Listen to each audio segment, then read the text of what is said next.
High, আমি এই ভিডিওতে দেখাবো কিভাবে ব্যাটারি চেক করতে হয়, অর্থাৎ ব্যাটারিটি কি খারাপ না ভালো এটা কীভাবে চেক করতে হয়। আমার এই ভিডিওটি আপনারা সম্পূর্ণ দেখলে তা বুঝতে পারবেন, কিংবা নিজেই বলতে পারবেন যে ব্যাটারিটা কি ভালো আছে না খারাপ আছে। তো এটার জন্য প্রথমত আমি দুইটা ব্যাটারি নিয়েছি আপনাদেরকে দেখানোর জন্য। একটা হচ্ছে যে নষ্ট ব্যাটারি, আর একটা হচ্ছে যে ভালো ব্যাটারি, আর একটা কি ক্লিপ অন মিটার নিয়েছি একটা। তো আমি এখন দেখাবো আপনাদেরকে এই ভিডিওতে আপনাদেরকে দেখাবো ব্যাটারির বোল্ট কীভাবে দেখতে হয়, বা ব্যাটারির ভালো না খারাপ এটা চেক করতে হয়। প্রথমত এই যে দেখুন আমার ক্লিপ অন মিটারে এখানে অন করতে হবে। অন করার পরে এখানে বিভিন্ন রেটিং আছে, রেটিংগুলো আমি বলতেছি। যদি আপনি যে 200 থেকে 600 কারেন্ট মাপতে চান তাহলে আপনাকে এখানে সেট করতে হবে। আর যদি আপনি 2 থেকে 20 অ্যাম্পিয়ার কারেন্ট মাপতে চান তাহলে এখানে। আর হচ্ছে যে ভোল্টেজ, এটা ভোল্টেজ বা হার্টজ। আর যদি আপনি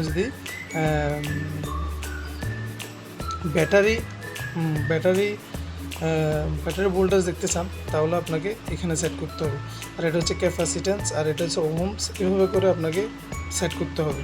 তো এখানে আমি ব্যাটারির জন্য প্রথমে আমি এটাকে ডিসি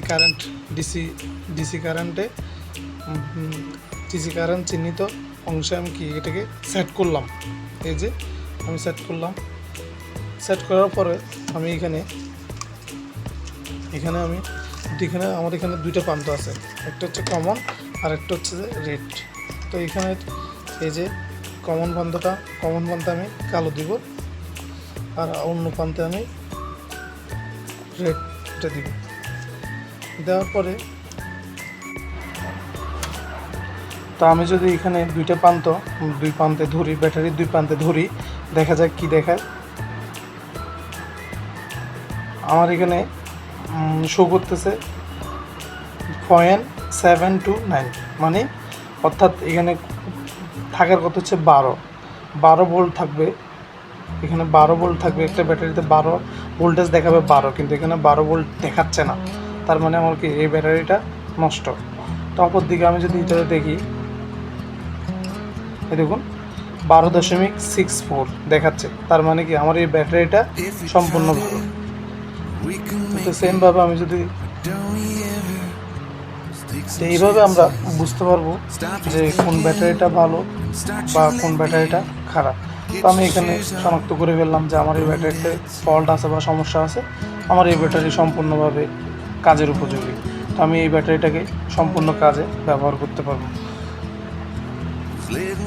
তো এইভাবে করে আপনারা যদি অন্য কিছু মাপতে চান, অন্য কিছু দেখতে চান, তখন যেমন ক্যাপাসিটার দেখতে গেলে আপনি ক্যাপাসিট্যান্সে সেট করে ক্যাপাসিটারের যে দুইটা প্রান্ত আছে, ওই দুইটা প্রান্তে দুইটা কর্ড ধরলেই আপনার পয়েন্ট দেখালেই ক্যাপাসিট্যান্সের ক্যাপাসিটারের গায়ে যে অংশটাতে লেখা থাকে কত মাইক্রোফ্যারাড, ওই মাইক্রোফ্যারাড দেখা তাহলে বুঝবেন যে ঠিক আছে। এইভাবে করে আপনি এগুলো দেখতে হবে আর কি।